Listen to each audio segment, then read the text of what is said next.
Galla Jayadev Telugu Desam party వీడకూడదు ఎట్టి పరిస్థితుల్లో అని గడిచిన 6 to 8 నెలలుగా విశ్వ ప్రయత్నాలు చేశారు నారా చంద్రబాబు నాయుడు. కానీ ఫైనల్గా ఇది వర్కౌట్ అయినట్టు మనకి ఎక్కడ కనిపించట్లేదు. ఎందుకంటే కొద్దిసేపటి క్రితం గల్లా జయదేవ్ ప్రెస్ మీట్ పెట్టి తనకు ఉన్నటువంటి బిజినెస్లేంటి, దాన్ని తాను ఎట్లా డీల్ చేయబోతున్నాను, రాజకీయాల నుంచి ఎందుకు తప్పుకుంటున్నాను, అట్లాగే తనకి ఈ 10 సంవత్సరాలు 15 సంవత్సరాల పాటు రాజకీయంగా సహకారం అందించిన ప్రతి ఒక్కరికి ధన్యవాదాలు తెలుపుతూ రాజకీయాల నుంచి బయటికి వెళ్ళిపోతున్నాను, రిటైర్మెంట్ తీసుకుంటున్నాను అని ఆయన ప్రకటించిన సంగతి తెలిసిందే. ఎందుకంటే చంద్రబాబు నాయుడికి కొంచెం కూడా ఇష్టం లేదు గల్లా జయదేవ్ లాంటి వారు వెళ్ళిపోవటం. ఉదాహరణకి తీసుకుంటే గడిచినటువంటి 2019 ఎన్నికల్లో విపరీతమైన జగన్మోహన్ రెడ్డి గాలి వీచింది. ఆ గాలి వీచిన టైంలో కూడా జగన్మోహన్ రెడ్డికి ఎంతో కొంత అద్భుతమైన సపోర్ట్ గుంటూరు జిల్లా ప్రాంతంలో వచ్చినా కూడా గల్లా జయదేవ్ గెలిచినటువంటి ఎంపీ సెగ్మెంట్లో ఉన్న కొన్ని ఎమ్మెల్యే టికెట్లు కూడా, ఎమ్మెల్యే సీట్లు కూడా వైసీపీ గెలిచిన ఎంపీగా మాత్రం గల్లా జయదేవికే ఓట్లు గుద్దారు. ఇది రామ్మోహన్ నాయుడికి, గల్లా జయదేవ్కి వీళ్ళిద్దరికీ జరిగింది. అందుకే టీడీపీ కేవలం 3 ఎంపీ సీట్లు మాత్రమే గెలుచుకోగలిగింది 2019 ఎలక్షన్లో. అంటే పర్సనల్గా వాళ్ళ పట్ల ప్రజలు చాలా పాజిటివ్ అట్మాస్ఫియర్తో ఉన్నారు. గల్లా జయదేవ్ మంచి చేస్తాడని నమ్ముతున్నారు. ఒక పారిశ్రామికవేత్తను మేము ఎంపీగా చేయగలిగితే చాలామందికి ఉద్యోగాలు ఇస్తాడని వాళ్ళు నమ్ముతున్నారు. సో ఈ రకమైనటువంటి వాతావరణాన్ని సృష్టించగలిగిన గల్లా జయదేవ్ గనక పార్టీ వీడి వెళ్ళిపోతే గుంటూరులో రేపొద్దు నేనే ఓటర్ని, ఎంపీ ఎమ్మెల్యే కొడుతున్నా, ఎంపీ దగ్గర గల్లా జయదేవ్ చూసి సరే టీడీపీ ఎమ్మెల్యేగా కొడదాంలే అని కొడతా, ఈ ఇంపాక్ట్ని రేపొద్దున టీడీపీ క్రియేట్ చేయలేకపోవచ్చు కదా. అందువల్ల గల్లా జయదేవ్ బయటికి వెళ్ళకూడదని చంద్రబాబు నాయుడు విశ్వ ప్రయత్నాలు చేసినట్టుగా తెలుస్తోంది. సరే, మొత్తానికి ఆయన పర్సనల్ డెసిషన్ తీసుకున్నారు, బయటికి వెళ్ళిపోతున్నారు.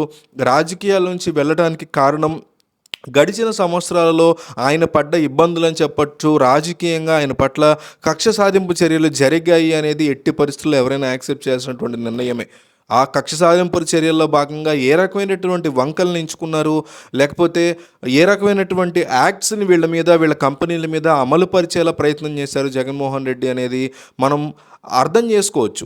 ఇప్పుడు ఆ రకమైనటువంటి లాస్ని, ఆ రకమైన చట్టాలని ఈయన మీద అమలు చేసినవే వేరే వాళ్ళ మీద కూడా అమలు చేస్తే జగన్మోహన్ రెడ్డి డెఫినెట్లీ జగన్నే మెచ్చుకోవాల్సి ఉంటుంది ఈ పాయింట్లో. కానీ అట్లా కాకుండా కక్ష సాధింపులాగా అమరరాజా మీద మాత్రమే అమలు చేయడం, మరోపక్క తెలంగాణ ప్రభుత్వం అమరరాజాని తీసుకుని ఎత్తిన పెట్టుకోవడం, ఇవన్నీ జరుగుతున్నటువంటి క్రమంలో గడిచినటువంటి సంవత్సర కాలంలో తాము 1800 కోట్లు స్టేట్ ట్యాక్స్ కట్టామని, 3000 చిల్లర సెంట్రల్ ట్యాక్స్ కట్టామని, రానున్న కొన్ని సంవత్సరాల్లోనే స్టేట్కి మాత్రమే 5000 కోట్ల రూపాయల ట్యాక్స్ కట్టబోతున్నామని, అట్లాగే 16,000 కోట్ల రూపాయలు ఇండియన్ గవర్నమెంట్కి తాము ట్యాక్స్ కట్టబోతున్నామని, ఆ లెవెల్లో తమ యొక్క బిజినెస్ని ముందుకు తీసుకెళ్ళబోతున్నామని, ఇప్పటి వరకు ఉన్న 18,000 మంది ఎంప్లాయీస్ కంటే కాకుండా మళ్ళీ మొత్తం కలిపి 30,000 మంది ఎంప్లాయీస్ని అమరరాజా కంపెనీ రిక్రూట్ చేసుకోబోతోంది, హైర్ చేసుకోబోతోంది అంటూ గల్లా జయదేవ్ రీసెంట్గా పెట్టినటువంటి ప్రెస్ మీట్లో ఓపెన్గా ఆయన చెప్పుకొచ్చారు.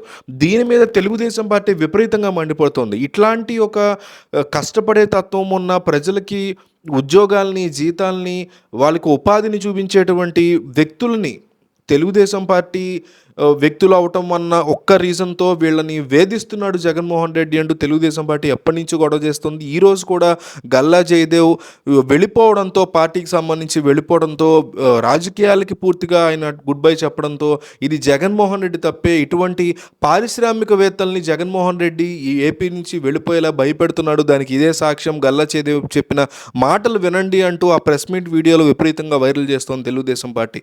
నిజమే, ఎటువంటి పారిశ్రామికవేత్తని ఇట్లా భయపెట్టకూడదు. అయితే తెలుగుదేశం పార్టీ కూడా ఇటువంటి రికార్డులే ఉన్నాయి. పెద్ద పెద్ద పారిశ్రామికవేత్తల విషయంలో చంద్రబాబు అట్లా ఉండకపోయినా, ఎందుకంటే ఆయనకి ఒక రకమైనటువంటి ఐటీ మీద ఒక పాజిటివ్ ఇంపాక్ట్ ఉంది, ఆయనకి ఉంది, ప్రజల్లో కూడా ఈయన పారిశ్రామికవేత్తలను ఎంకరేజ్ చేస్తాడు అనే ఒక పాజిటివ్ ఫీలింగ్ రావడంతో దాన్ని చెడగొట్టుకోవడం ఇష్టం లేక చంద్రబాబు అట్లా చేయకపోయి ఉండొచ్చు. కానీ చిన్న సైజు పరిశ్రమలు కావచ్చు, షుగర్ ఫ్యాక్టరీలు మూత కావచ్చు, కొంతమంది తమ మీద తిరుగుబాటు చేసిన, తెలుగుదేశం పార్టీ మీద తిరుగుబాటు చేసినటువంటి సొంత పార్టీ ఎమ్మెల్యేలని 2014 తర్వాత వేధించడం కోసం వాళ్ళ యొక్క ఫ్యాక్టరీల మీద కావచ్చు, వాళ్ళ యొక్క బిజినెస్ల మీద కావచ్చు దెబ్బతీసినటువంటి చరిత్ర, చిన్న చిన్న ప్రాంతాల్లో చేసినటువంటి చరిత్ర చంద్రబాబు నాయుడుకు ఉంది. మనం ఎప్పుడైనా పెద్ద వ్యక్తిగా అన్యాయం జరిగితేనే ఇంతగా ఆలోచిస్తాం, కానీ చిన్న వాళ్ళకి జరిగినప్పుడు కనీసం డిస్కషన్లో కూడా రాదు, ఆ యొక్క నియోజకవర్గాల్లో డిస్కషన్లోకి వస్తుంది తప్ప. ఈరోజు చంద్రబాబు నాయుడు పార్టీలో ఉన్న గల్లా జయదేవ్ వెళ్ళిపోతున్నప్పుడు జగన్‌ని ఎవరైతే అంటున్నారో, ఇదే వ్యక్తులు అప్పుడు చంద్రబాబును కూడా అనాల్సి ఉంటుంది. డెఫినెట్‌లీ ఇద్దరిని ఖండించాలి మనం. ఎప్పుడైనా సరే తప్పు జరుగుతున్నప్పుడు ఎవరు ఏ తప్పు చేసినా దాన్ని ఖండించగలిగితేనే మనం చాలా స్ట్రాంగ్‌గా ఒక సమాజాన్ని నిర్మించగలుగుతాం. సో, గల్లా జయదేవ్ రాజకీయాలకి వదిలి వెళ్ళిపోవడం మీద నాకు ఎటువంటి ఫీలింగ్ లేదు, బాధ లేదు. కానీ అది కక్ష సాధింపు చర్య అయితే మాత్రం డెఫినెట్‌లీ జగన్ తప్పే అవుతుంది. ఆయన తన ఆహ్, కుటుంబాన్నో, తన బిజినెస్‌నో వదిలి వెళ్తాననట్లేదు. ఆయన ఇంకా ఉపాధిని ఎక్కువ పెంచుతాను. ఇది కూడా ఒక రకమైనటువంటి సర్వీసే కదా! అంటూ ప్రెస్ మీట్‌లో మాట్లాడినటువంటి మాటలు కూడా ఇంప్రెసివ్‌గా ఉన్నాయి. ఏదేమైనా గల్లా జయదేవ్‌కి అందరం కూడా శుభాకాంక్షలు తెలపాలి. ఆల్ ది బెస్ట్ చెప్పాలి. ఆయన ఫ్యూచర్‌లో మళ్ళీ తిరిగి రాజకీయాలకొచ్చి తాను నమ్ముకున్నటువంటి ప్లేస్‌కి లేదా ప్రజలకి మంచి చేస్తారని కోరుకుందాం. బెస్ట్ విషెస్ గల్లా జయదేవ్ లేదా all the best Galla Jayadev అంటూ కామెంట్ చేయండి. వీడియో చూసి వెళ్ళిపోకండి. జగన్ వర్సెస్ గల్లా జయదేవ్ విషయంలో ఏం జరిగింది? అలాగే ఇదివరకు గతంలో చంద్రబాబు నాయుడు మీకు తెలిసి ఎవరన్నా వేధించి ఉంటే, ఈ రకమైనటువంటి ఆరోపణలు ఉంటే, స్ట్రాంగ్ ఆరోపణలు ఉన్నటువంటి అంశాలను మీరు కూడా కామెంట్‌లో చంద్రబాబు చేసినటువంటి తప్పులను కూడా ఎత్తి చూపించండి. జగన్ గల్లా జయదేవ్‌తో పాటు ఇంకొంతమందిని కూడా ఇట్లా వేధించినటువంటి ఆరోపణలు మనకున్నాయి.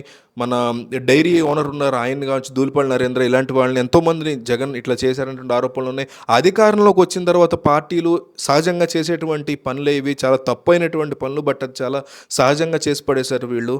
సో, ఇట్లాంటి అంశాల మీద మీ అభిప్రాయాన్ని కామెంట్‌లో చెప్పండి.